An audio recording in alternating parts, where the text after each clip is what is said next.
e pa Abdullah Hotin, i cili pati ambicie mirë, po edhe nuk është që kur ishte kandidat për kryeministër, pati një rezultat mirë. Dhe më thënë, kur ka qenë kandidat për kryeministër, LDK ka qenë në pikën me tolt. Po si do të qoftë, nuk e di nëse Abdi Gjiku nuk ka arrit në këto dy palë zgjedhje të arrit shumë LDK-n, se çka do të bëj tash. Mendoj që qasja e tij e ka penalizuar LDK-n në kuptimin që punon me një ekip shumë ngushtë njerëzve, edhe krejt tjerë ka qitë prej loje. Nuk ka arrit me kuptu që partia funksionon prej poshtë në kuptimin që ato dekt janë që e binat produktin final, rezultatin e mirë zgjedhje. Dhe më thonë, po Dejeva nuk është që kam rri ta themi, ta stabilizoj degën, ta konsolidoj, Frezaj nuk kam rri që ta konsolidoj,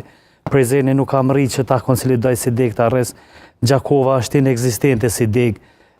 pastaj Mitrovica ka shumë të lashë si degë, pra tash nëse i marrim të gjitha këto degë të LDK-s nuk është që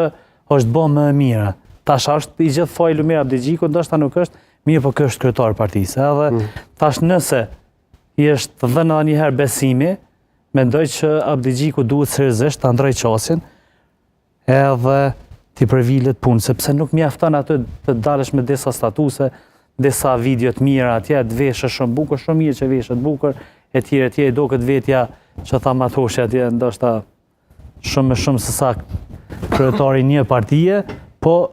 në fund ditës partitë politike rriten në bazë të asaj që punojnë me elektoratin në teren. Ne mendoj që zoti Abdi Gjiku më shumë i ka kushtu pjesë PR-it se sa punës në teren.